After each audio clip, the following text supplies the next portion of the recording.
بالکل چې د بونیر دردناک مناظر او دلته ریسپانس ټیمونه ریسکیو ډبل 1 ډبل 2 او ټوله انتظامیه دا وخت انپورټ ته درته ووایي چې څومره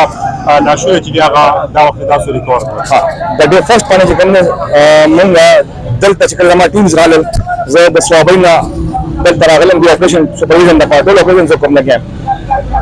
په ډے فرست باندې سر موږ دلته 72 باډیز دلته ریکور کړ. په ډے سیکنډ باندې پرون چې کوم دی موږ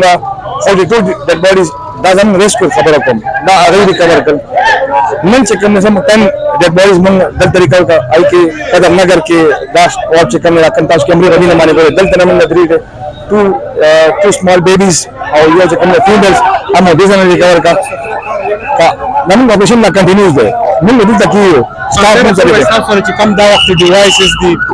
کوم تاسو سپیشل ډاګز راغوښتي دي او د دې په مدد باندې څومره اسانیانې تاسو پیدا کړي. موږ چې کوم دی دا خپل سپیشل ټیمز راغلي دي ډاګز راغلي آرمي خپل کمانډ دلته ایشته آرمي موږ سره لګي آرمي اینڈ ریسکیو دواړه کمباین موږ دلته لګي سرچ اینڈ ریسکیو اپریشن موږ یو ځای شروع کړی دی. کم ایریا کې چې عوام موږ ته وایي چې کم ځای کې موږ تاسو ګوري موږ پرون ما خپل ټیم ډیپلوي کړی دي او هغه ډېر واک کړی هغه ځای کې ګرځي لګیا دي خو چې کوم تاسو یو لوکلي ګوري چې کوم موږ سره کوارډینیشن کوي هلته موږ نو هم سره انډسټری اپریشن کوو. دا یو دغه کو ډېر خلک را روان دي د مختلفو ډسټریکټونو د امداد په غرض څخه خلک د تماشې څومره ټریفیک تاسو ته مسایل دي څومره د دې عوامو نه تکلیف دی. سر پرون زه تاسو ته وایم والله یقین کوي 5 ډیډ باډیز ما په خپل لاس روغ کړي 5 ډیډ باډیز په خپل لاس روغ و ملکپور نه څه پرابلم 10 امبولانس ما ودولې سټینډ بای پرابلم سره روان دي عوام دنه روان دي چې روډ بلاک دی مونږ ته مسله دا ده چې روډ نه بلاک دی 5 اور زمو لګېدل د بشونۍ نه تر هسپټل پورې دې دپاره مونږ ته عوام نه دا ریکویسټ دی کاینلی مونږ ته مین پاور نه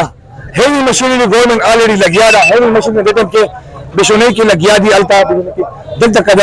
قدر نګر کې ځای هیوی مشین لګیا ده ایلیز مونږ تاسو ته لیکو نه مین پاور نه که تاسو فوډ لاندې خلکو تاسو نو سره ریلیف کوئ ډېره خبره ده دا ټایم دی چې تاسو راشئ مین پاور نه دی پکار جی دا د وخت چې د سپیشل ډاګز راغلي دي د آرمي ټیمز چې دی هغه لګیا دي ډبل 1 ډبل 2 ریسپانس ټیمونه لګیا دي ورسره نور ارګنایزیشن لګیا دي خو دوی وایي چې موږ ته هیوي مشینري پکار ده دلته کې چې د 15 فوټو پورې چې د ډکون جوړ شوی دی په مختلفو ځایونو کې د هغې نه د لاشونو د راویستو دپاره چې د مختلف ډیوایسز ورسره سپیشل ډاګز چې دي هغه دلته کې راغلي دي مهیا دي. که تاسو ګورئ د دې ځای کې دلته کې چې د څه ډیډ باډیز چې دي هغه پراته دي د هغې د ریکور کېدو دپاره دا ټول یو لوی اپریشن چې دی دا اوس سټارټ دی.